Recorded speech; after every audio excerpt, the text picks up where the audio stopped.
The Olympics are underway, and we already have a cheating scandal. What are our friends up north doing? We already have a men's basketball controversy. It doesn't involve Jaylen Brown. And now we have the new Kate Winslet and DiCaprio. Thankfully, no icebergs in Paris. Good for them. It rains too much there, the icebergs. Cue the Celine Dion music. Ramona, you know the song. There is a lot of Celine Dion, which I've been loving. He was outstanding. Frank. All right, let's start our Olympic conversation with how men's basketball started for the U.S. A big win over Serbia and Nikola Jokic, a 26-point win highlighted by Kevin Durant's return. How good did he look? 23 points in 17 minutes, all off the bench. Big games for LeBron and Jrue Holiday as well. And a notable DMP coach's decision for Jason Tatum. Steve Kerr said today that Tatum will play more in the next game against South Sudan. And as a side note, how about Joel Embiid receiving boos from the French crowd? So let's start here, J.A. You want to drill down on KD, Tatum, or Embiid? Where do you want to go? I think we can tie all those things together, right? Because clearly Durant's return, his minutes came somewhat at the expense of Jason Tatum, right? But it was time well spent. When he made his first three-point shot, that was one more than Tatum had made in all the build-up games leading up to the Olympics. You know, Tatum has been struggling out there. But so has Embiid been struggling as well. So you wonder if Embiid continues to struggle, then maybe Steve Kerr will go with some smaller lineups that could possibly provide some opportunities for Tatum to get on the floor. Now, I'd be remiss if we didn't talk about LeBron James at 39 years old, the best player on the court, a court with Nikola Jokic on it, 21, 7, and 9, still getting it done. Very impressive. All right, Pablo, come on. Tatum's coming off of finals. He had a great season, received more MVP votes than anybody on the U.S. roster. How does he not play in this game? Yeah, I mean, look, the easy answer, Frank, is because, of course, who's ahead of him on the depth chart. Hard to quibble with those guys, KD, LeBron. But the other more fun theory I'd like to propose to you is that maybe this is Steve Kerr, maybe inadvertently doing a favor to Team USA basketball, right? So Jaylen Brown accuses the whole operation of being conspiratorial against him. There's a Nike thing, there's nothing else. Okay, so what if we sat Jason Tatum the whole time? And so this is now more of an anti-Celtics thing, Frank. I'm just following the incentives here. I'm following the upside here. It just seems like the story has changed. It's changed from anti-Jaylen Brown to maybe just anti-Celtics and Celtics destabilization in general. And really what I'm saying is, in all seriousness, is when the USA basketball team on the men's side is so good that they're blowing teams out like this, the conversation turns to, so what about the teams they play for domestically? Because there is, of course, great drama there. The Sixers probably not thrilled to see Joel Embiid laboring, let alone being booed. And of course, the Celtics, they're wondering, so what kind of guys are we going to get back when they're done with this? Yeah. What kind of players are they going to be demanding to be when they're back? All right, Bill, you're up in Boston, boots on the ground. Two Celtics played in the first Olympic game. Their names were not Jaylen Brown or Jason Tatum. So what's the word up in Boston? Pablo Torre apparently found out about a conspiracy theory, but Joel Embiid did not find out apparently that he was playing his arch rival because he barely showed up for this game. 11 minutes, 3 fouls. He was the only player in the starting lineup with a plus-minus below 0, and he's doing that against the guy he's thrown shade at in interviews, the guy he mysteriously seems to have an injury every time they face during the regular season, and Nikola Jokic. I know Jokic didn't have a great game, but Embiid did not play well either. I wouldn't be shocked if the next game against South Sudan with a smaller lineup, a lot of wings on South Sudan, wonder if we see even less of Embiid than we saw in the starting lineup here. All right, Ramona, Kevin Durant had not played a competitive game since April 28th. He was unbelievable. Embiid has struggled, and of course we have the JT DMP. What do you make of all of it? Look, it's Kevin Durant, guys. Like, we all did shows last week or for 2 weeks about, they got to integrate Kevin Durant back into the starting or into the lineup. We don't know anything. How's he going to look after this calf injury? We don't know anything. Kevin Durant's great. Look at this game, 5 for 5 and 3, 8 of 9 total, but he was 8 for 8 in the first half. He's the leading scorer in international history for a reason. I love the LeBron crossing the Delaware, like Washington crossing the Delaware with a flag, right? But maybe it should have been KD, okay? Because he really is the king of Team USA. And, let's never say anything about him in international basketball again. That guy is the By the way, Bill, I don't think Embiid is coming out of the starting lineup because of how much he sacrificed to be on this team. Part of the way they talked him into playing for Team USA, he always wanted to play for Team USA, but this guy knew he was going to get booed. He's taking all of that. They're not going to yank him out of the starting lineup. He's just using this to play his way back into shape. J.A., get the last word in. You got to get Durant in there because that could fix one of the problems, and it's continued to be a problem, the slow starts. So if you go to Durant early and he can shoot the way he did in this game, then maybe it's not a problem like it has been in so many Team USA. All right, Pablo, I know you want to jump in real quickly here. Steve Kerr's job is to win the game. He went to Tatum before the game and told him he probably wasn't going to play. So who's going to be the player he goes to before the game against South Sudan and says, guess what? You could be the odd man out. Right. No, I think Tatum ends up playing a lot more against South Sudan. And they'll need it, by the way. South Sudan beat Puerto Rico. But in terms of who you bench, I mean, get LeBron James some rest, I guess. You hope that you get out to a big enough league where where you don't need LeBron in the same way. But I don't. He's their best player. South Sudan's look good. Yeah. Last time we played, they almost lost to Sudan. 43-point favorites we were against them in London, and we were losing in the final minute. All right, that's the horn. Let's move on. Meanwhile, U.S. women's soccer. They got in on the fun as well, posting a 4-1 win over a very good German side. Sophia Smith, Mal Swanson, and Lynn Williams, the goal scorers. Like the men's basketball team, maybe these wins make up for a lackluster lead in games. So, Bill, how are you seeing the women's national soccer team? I'm seeing Emma Hayes vindicated for playing what was a frustrating friendly against Costa Rica, a team that was always going to defend with low blocks and force them to improve their attacking movement. We've seen that when the games count here in the Olympics. They beat Zambia 3-0 in a game where they had nearly 80% of possession, the exact same sort of game as Costa Rica. And then they become the first team to score 4 on Germany since 2008.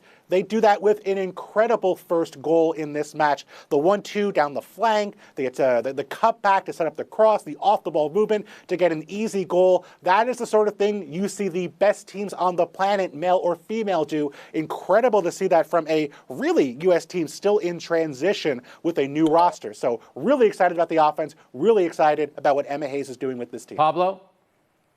Yeah, it's about goals, Frank. The U.S. women's national team has never scored as many goals in 2 games, 7, as they have in this 2-game stretch. And this is the youngest team they've sent to the Olympics since 2008. And so for all of the constipation and the concern around the offense when they struggled to score against Costa Rica, the goals are flowing freely. And so this is a great sign, as much as Germany had some good chances there, too. J.A.? I prefer consternation over consternation. Me too. But I think this is it should be, you know, it's indicative of a new phase, and you know, it's so markedly different than last year's performance at the World Cup. But I think what you had to have was it was time to, you know, usher off into the sunset some of the greats of the past, such as Megan Rapinoe and Alex Morgan. And now we can let the younger players shine, right? So you're seeing Trinity Rodman, you're seeing Mallory Swanson. It's their time. They're a year older, a year more experienced as well in international competition. And I think it's led to these results. But it's been a marked difference from last year's World Cup. You know, Ramona, to Bill's point, you look at them up front with Swanson and, of course, with Smith and Rodman. They're dynamic. I mean, and Germany's back line looked really slow. They look like me on a Saturday during my kick-around game. What did you make of the U.S. in their first game the other day? Honestly, I thought that it looked like this new era is here. I mean, we all were scratching our heads and saying, like, what's gone on with U.S. women's soccer? We used to dominate everyone, and then we started falling down on the world stage because everyone else is playing year-round. The club scene around the world is much more dominant than it is here. And I think Emma Hayes has really turned the page. This roster, the average age, 26.8 years old. Last time at the Olympics, 30.8. And so they look younger and faster and dynamic. And we all got to start learning their names. I mean, we knew Rapinoe, we knew Alex Morgan, but these are a whole new generation we need to learn. 4 goals against Germany, very impressive. All right, of course, the big soccer. Australia next. That's right. Of course, the big soccer story, you know, and its problems with what's happening to our friends across the Great Lakes. It's not going so well. Continued fallout from Canada's drone scandal. Canada's women's coach, Beverly Priestman, went from sitting out the New Zealand game to being suspended for a year. The team was penalized a whopping 6 points, which they've made up way back when. We know about the Houston Astros. We know about Tom Brady and Deflategate. What do you make of the roller coaster that is the Canadian women's soccer team? Yeah, I marvel at the unsubtlety about all of this. So there was a drone flying over training, and they were like, That's Canada's drone, and Canada was like, yes, it had a was maple us. leaf on it. It was our drone. Yeah, and so effectively, Frank, it was that simple. The head coach and 2 staffers now suspended for the year, out of the Olympics, obviously. And the United States, meanwhile, is raising their hand. We're saying, hey, they do this. They're habitual line steppers when it comes to spying on training sessions, and it matters. And so the fact that Canada keeps on trying to do this and apparently goes deeper into even the men's program too, allegedly, it just makes me marvel at the sloppiness of our polite neighbors up north. What are you guys doing? Good point. Is this really worth it, would be the question. All right, Bill, you and I during our 6 a.m. pre-production meeting, we were talking about what exactly they're going to pick up from a drone. What do you think they're picking up when they're doing something like that? So they're looking at basically set pieces, their movement, what they want to do. Maybe they're looking at the penalty takers, who's going to take penalties, which you probably have some access to already. You can probably guess that certain players are going to take penalties. But to me, this is, as Pablo said, a long-reaching thing. ESPN and TSN have both already reported that other nations in CONCACAF expected and believed that Canada was using drones. I'll go back to John Herdman, who was the boss of Priestman a couple years ago when the Honduran national team came to Canada and played in Toronto. There was a drone spotted above their practice. Honduras reported it. Herdman was asked about it, and he said, I believe there are a lot of people in Canada who fly drones. That's really the best argument you can make. that people are excited to see the Honduran national team. No disrespect to the Hondurans, but this has been an obvious thing occurring for years now, and it's just getting revealed. All right, Ramona, come on. This is an ugly scandal for Canada. Is the risk really worth the reward here? It doesn't seem like it. I mean, like as Bill said, like, what are you really going to get out of this to take this kind of a chance? I mean, I don't see the same kind of advantages that I see with the Astros stealing pitches. Like, the Astros were tipping, like, they knew what pitch was coming in the World Series, and they were banging trash cans. That's a real advantage. This is just, like, crossing lines just to cross. I don't know. Maybe they're just trying to wrap that polite distinction that they have. I don't know. J.A.? Trying to rebrand themselves. What do you got? I mean, if everyone knew it, then why don't you do some dummy plays in practice to throw them off, right? Like supposedly teams started doing when they got word of Harbaugh and Michigan cheating, right? That teams were supposedly throwing some fake plays in there to throw them off. So why don't you do that? It's also kind of upsetting to me that they could still advance despite this. I know. A lot of people think they should be out. But here's the thing, too. Bill's right. You're looking at the penalty takers. You see which side they go to, you will gain an advantage. Buy or sell coming up next. How about two in Love? Getting some big deals. But what about Patrick Mahomes? He's a guy that should be getting paid.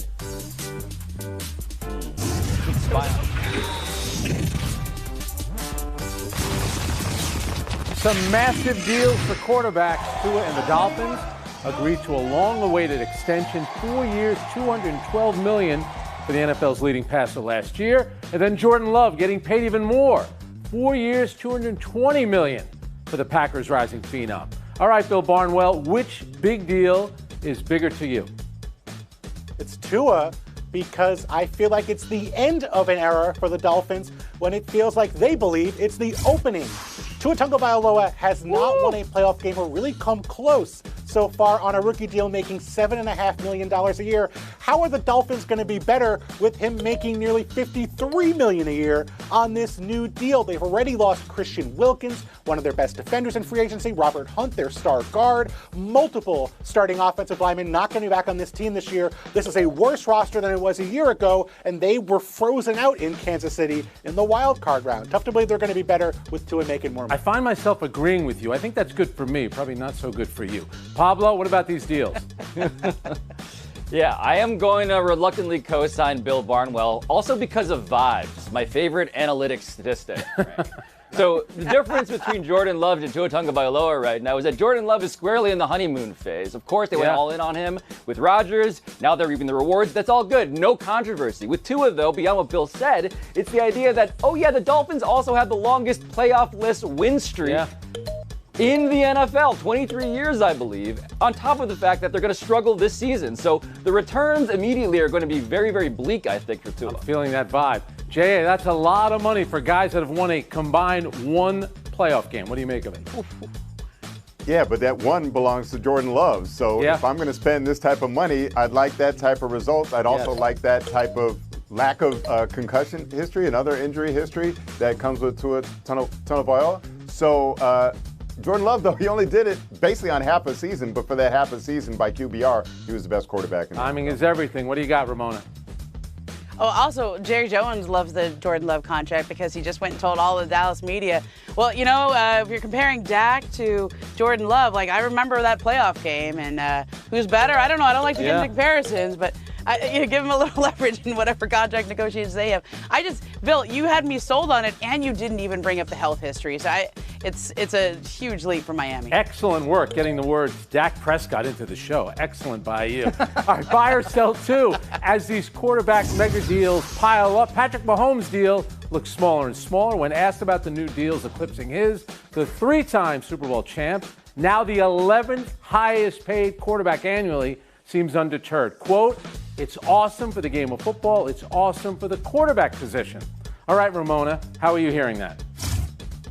You know what? He is firmly in that Tom Brady category where you just restructure your deal to keep a team around you that can keep winning championships. He's made his money. He's got a 1% stake in the Kansas City Royals, in the Whoop Band, in Hyper Ice. He's got the women's soccer team there. He's doing just fine off the field, and so I think his brand is winning. And so whatever he has to do to take less or take more, whatever each year, that's what Patrick Mahomes is going to keep doing. J.A.? Yeah, in the wake of the Super Bowl, the day later, he was saying, he'd be willing to, make some changes and adjustments to his contract in order to make the team stronger. And he has stuck to that word. He cares about Tom Brady number of 7, and none of the other digits matter to him. Yeah. Pablo? It's just such a PR layup, though, also, Frank. I mean, the guy, if you look at his contract, is still leading the league in a 4-year stretch for just total cash flow. Yeah. That is still Mahomes number 1 on that list. And so when you get to do that and also be the good guy, because you're being like, I get it. NFL salaries are crazy. Pretty good win for him, too. Yeah, it's like he's defined by winning. He's eventually going to get paid even more. Bill, what about Patrick Mahomes and his position? Yeah, the eventually is going to be next year when his salary cap figure rises from $37 million to about $66 million. If you believe the Chiefs are not going to be handing Patrick Mahomes a new deal the moment that cap hit grows dramatically, I think you're being naive about the situation. Patrick Mahomes is like the National Reserve. If he wants more money, he can just press a button and more money is going to be coming in. I don't buy that this is like some sacrifice he is suddenly making. But is it his job to keep the Kansas City Chiefs rolling? Tom Brady did the same. Yeah, of course it is. Yeah. All right. Crypto guy. J.A. Frank, is there a button I can press and get some more points? All right. Ramona, love you guys, but only 2 get to survive. Showdown coming up next. New York, Boston. Yankees, good comeback win on Saturday, by the way. Pablo and Bill, welcome to Showdown. The MLB trade deadline is tomorrow evening, but some teams have already started dealing. The Mariners acquired Randy Arozarena from the Rays. Of course, the big spenders, Phillies, Dodgers, Yankees, Orioles, also making moves. Which team has improved the most thus far, Pablo?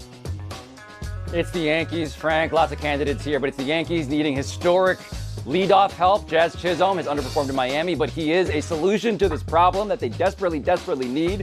1 game back of the Orioles, too. Bill? Look at that. It's the surprising 51-56 Cubs who traded for Isaac Paredes, a 4-win player last year, on pace this year. Don't understand why nobody spent more than the Cubs spent for Paredes. We'll give Bill the point on that one. All right. Showdown 2. Let's see what's happening in New Jersey. Check this out. Aaron Rodgers, Garrett Wilson's big conversation, as we Italians like to call it, talking reasonably. It ended with a handshake, though. Bill, is this something or nothing? It's something. One of these guys spent minicamp in Egypt. The other one spent the last 2 years catching passes from Zach Wilson. I certainly believe that if the Jets don't get off to a good start this year, this is going to be something and not nothing. Pablo? It's nothing. You need to be some sort of reckless conspiracist, Frank, to really watch a video like that and zoom in and make some conclusions based on just a limited set of bits of data. And we know neither of the men in that video would ever do anything like that. So, of course, I will say nothing at all. Yeah, we'll give the point to Pablo. I haven't seen an animated conversation like that in New Jersey since Tony Soprano was yelling at Christopher in front of Satriali's. Showdown 3, the fastest man in the world. That's how U.S. Olympic sprinter and current world record champion Noah Lyles introduced himself in a video from Friday's opening ceremony. Here's the thing, though. Lyles' best 100 time is 9.81, which has already been bested by 2 of his looming Olympic competitors. So Pablo, is it still fair to call himself the fastest man in the world? It's technically fair in the way that, like, Champagne needs to be from the Champagne region of France. The fastest man in the world title must be the winner of the world championships in the 100-meter. And so he's saying, that's what I am. Of course, it can only be me. Bill? No, winning the world championship doesn't allow you the award for the year like Miss America. You have to keep pulling it off week after week after week in the Diamond League, and he's already been top twice. Bill, you get a point. Pablo, I like the line about Champagne. It kind of works with what's happening in France. Yes. Take the points, take the game. It's you. So I'll stay in France, Frank, because people have been aghast at what the French have done with an artistic interpretation of a ceremony that is always about the host country's artistic interpretations. So did we get some risque Renaissance modeling style artwork? Sure. Did we get Marie Antoinette holding her own decapitated head? Also true. We also got Celine Dion back performing in public after suffering from debilitating medical maladies, Frank. Performing, singing her heart out on the Eiffel Tower. How do people not love this? It was tremendous. Celine Dion was outstanding. Magnifique. That As mechanical Kelly horse Clarkson was so said, that cool. was really cool. We'll see you tomorrow. Galloping